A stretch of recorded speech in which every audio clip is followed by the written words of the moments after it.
우리 존경하고픈 우리 정청래 위원장님께서 우리 진행을 잘 해주셨으면 고맙겠습니다. 존경할 마음도 없으면 존경하고픈도 자제해 주시고.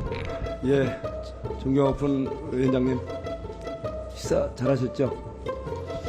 예, 발언을 중지합니다. 예. 왜 중지합니까? 지난번에도 존경하고픈 얘기하셨죠. 위원회의 질서를 어지럽힌다고 제가 판단합니다.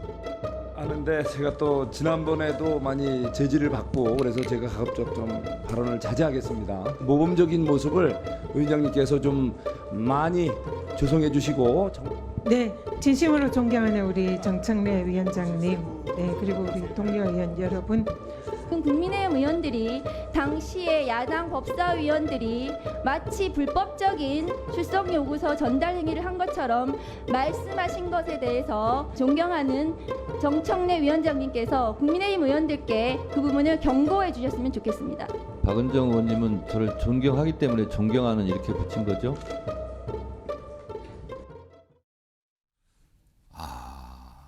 존경하는 걸 가지고 진짜 존경하느냐, 존경하고뿐인데 진짜 존경 안 하는데 왜 그 말 썼냐, 뭐 이런 거예요 지금. 이게 앞서 열던 회의하고 또 연장선처럼 보였는데요.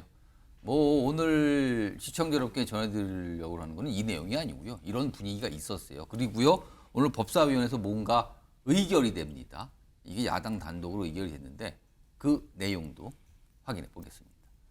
정진석 대통령 비서실장, 홍철호 대통령 비서실 정무수석 비서관, 송창진 고위공직자 범죄수사처 차장 직무대행, 이원석 검찰총장 증인 참고인으로 채택되었습니다. 자, 오늘 증인이 그러니까 청문회가 지금 두 차례 잡혀 있거든요. 19일 그다음에 이제 그 뒤에 또 지나서. 근데 두 각각 이제 이 증인들 앞서 채택했는데 오늘 추가 채택을 한 거예요. 화면 보겠습니다.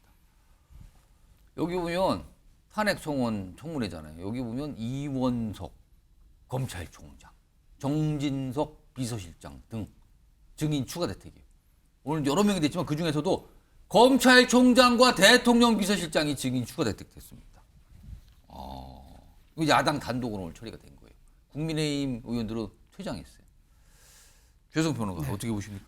저는 뭐 지금 민주당이 그 거야의 폭력을 휘두르다 못해 지금 아주 조자령 형칼 쓰듯 하고 있다고 저는 보는데, 자, 국회법 130조와 131조에 뭐라고 되어 있냐면요.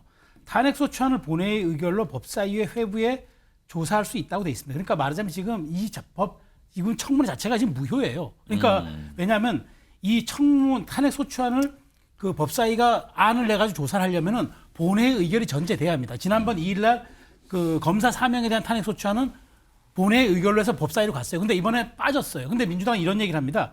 탄핵 청원은 이게 탄핵 소추랑 다르기 때문에 본회의 의결을 안 해도 된다는데 탄핵을 전제로 한 국회 절차입니다. 그렇기 때문에 저는 지금 이렇게 6명을 했지만 지난번 증인으로 채택한 김건희 여사와 그 어머니에 대한 그 증인도 아마 출석을 안 해도 법적으로 하자가 없을 뿐더러 지금 이 6명에 대한 증인 채택도 망신주기용이고 여론전의 일환인 거지, 저 지금 이렇게 발의한 정청래 위원장도 이 사람들이 나오리라 생각 안 했을 겁니다. 저는 이것은 정치 공세에 불과하고 저는 정말 이거는 민주당이 국회법을 오독하고 있는 걸 넘어서 자의적으로 해석하고 있는 부분이기 때문에. 검찰총장을 증인으로 채택. 그러니까요. 저는 그러면 지금 검사 탄핵한 때도 검찰총장을 또 부르겠다고 하고, 도대체 저는 검찰총장을 왜 이렇게까지 법사위가 압박하는지, 그러다 보니까 왜 그동안 민주당이 이번 국회 개원하면서 법사위원장을 그토록 가져가려고 국회를 파행으로 몰아갔느냐 하는 점을 전 드러내는 상징적 사례라고 봅니다. 국회법에 대한 오독과 국회법에 대한 정말 왜곡을 일삼는 정청래 위원장은 좀 중단해야 될 필요가 있다고 봅니다. 박찬환 교수님, 특히 검찰총장 이원석 검찰총장을 그러니까 이게 윤석열 대통령 탄핵 청원 관련 청문회를 잡아놓고 거기에 증인으로 나와라 채택한 거예요. 네. 이거 어떻게 봐야 됩니까? 그러니까 탄핵 청원의 요지가 몇 가지 있는데 그 중에서 가장 굵직한 거에 2번이 예. 1번이 이제 최상병 사건에 대한 외압 의혹입니다. 이거를 19일 날 청문 절차를 거치겠다는 거고요. 2번이 김 여사 의혹 관련된 예. 논란입니다. 이걸 26일 날 하겠다는 거예요. 예. 근데 이 논란에 김 여사 논란의 핵심은 뭐 명품백 사건, 그다음에 도이치모터스 관련된 사건, 뭐 이런 것들이에요.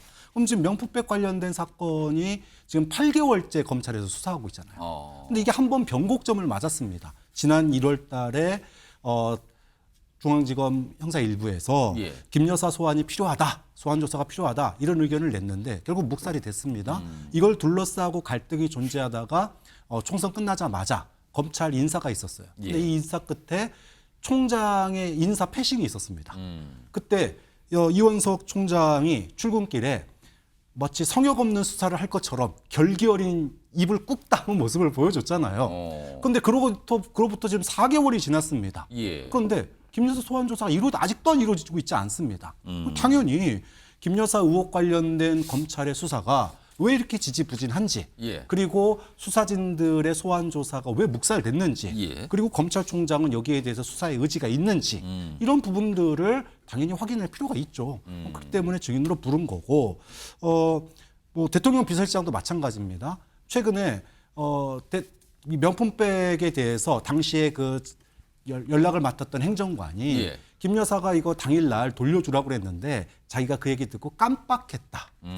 정말 속아들어도 웃길 만한 이런 정말 말도 안 되는 변명을 내놨잖아요. 그러면 도대체 대통령실에서는 예. 비서실에서는 그러니까 김 여사의 지시를 갖다 깜빡할 정도의 예. 관리가 과연 어떻게 되고 있는 건지 총책임자인 비서실장 데려다가 물어봐야 될 거 아닙니까? 그럼 민주당으로서 너무나 당연한 소환이다 이렇게 얘기할 수밖에 없는 거죠.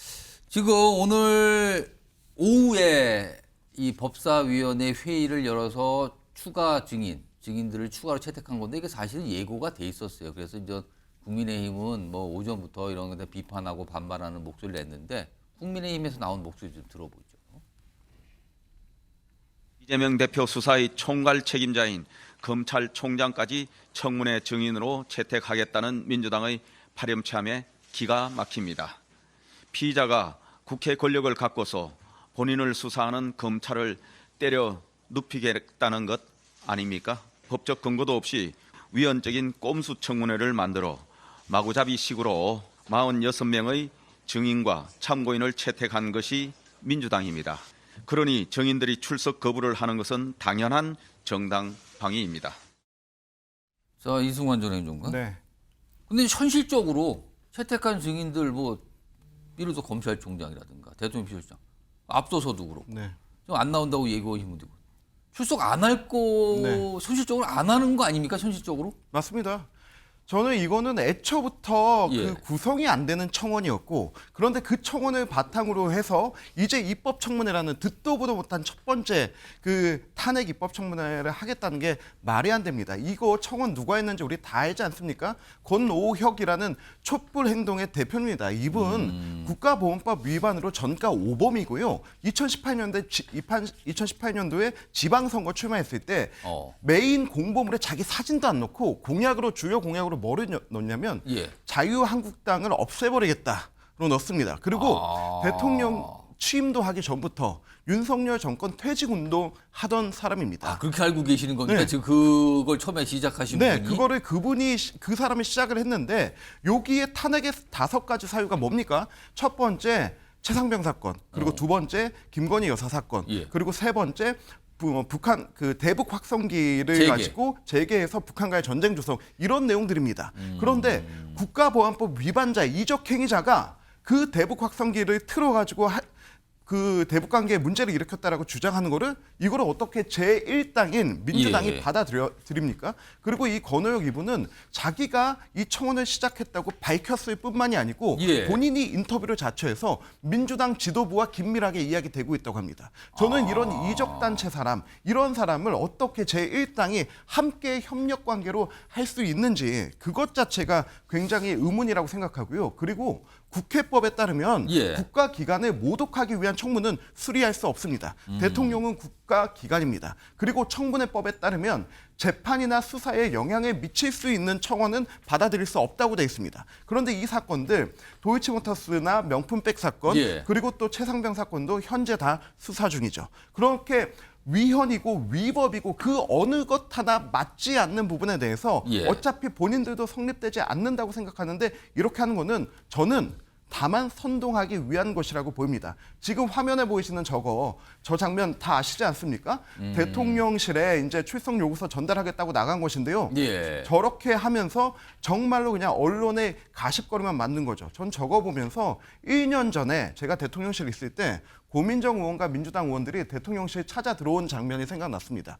그때 방송법 관련해서 성명서를 전달해 주겠다고 성명서 주고 갔는데 들어와서 입법기관인 국회가 대통령께 보내는 성명서니까 신중히 다뤄야 된다고 관련 행정관들 모아서 열어봤죠. 열어봤는데 백지 2장 있었습니다. 그런데 그때 민주당에서 고민정 의원이 인터뷰 자체에서 뭐라고 했냐면 예. 백지를 넣어가지고 오히려 언론 보도가 많이 됐다. 그래서 잘 됐다라고 했는데 똑같이 선동하고 있는 거라고 생각합니다.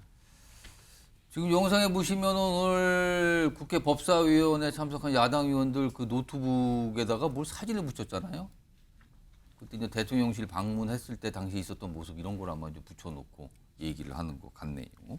여선홍 행정관은 지금 이 상황 어떻게 보십니까? 저는 대통령 탄핵 같은 경우에는 뭐 민주당이나 정당이 하는 것이 아니라 예. 국민이 한다 뭐 이렇게 생각을 하고 있는데요. 민주당이 대통령 뭐 탄핵 소추 발의안 같은 경우에는 조금 더 신중할 필요가 있다 이런 생각을 가집니다. 그런데 이제 그럼에도 불구하고 그 국회의 탄핵 청문, 그러니까 탄핵 청원 관련된 출석 요구서 아까 이제 뭐 민주당 같은 경우에는 그게 쇼였다 약간 이런 취지로 이제 이승환 행정께서 말씀하셨는데 제가 청와대에 있을 때는 만약에 야당에서 그런 뭐 안들 뭐 요구서 뭐 이런 것들을 가져오면은 정무비서관이나 정무수석이 그냥 수령해갔거든요. 그러면서 어쨌든 이제 국회의 뜻을 알겠다 이런 식으로 했는데 지금은 뭐 지금 용산 대통령실은 아예 수령할 수 없다 이러면서 오히려 다 민주당을 좀 더 자극하고 있지 않나 예. 이런 생각을 가지고 그리고 또 이현석 검찰총장 뭐 출석 요구서 같은 경우에도 그러니까 검찰총장이 계속해서 뭐 김건희 여사 성역 없이 수사하겠다고 했는데 그런 것들이 잘 이루어지지 않고 있으니 이참에 이현석 총장 같은 경우에는 청원 청문회에, 그러니까 탄핵 청원 청문회에 출석을 해서 본인의 의견 등을 당당하게 밝히는 것도 어떻게 보면 이게 돌파하는 방법이 아닐까 이런 생각을 가집니다. 알겠습니다.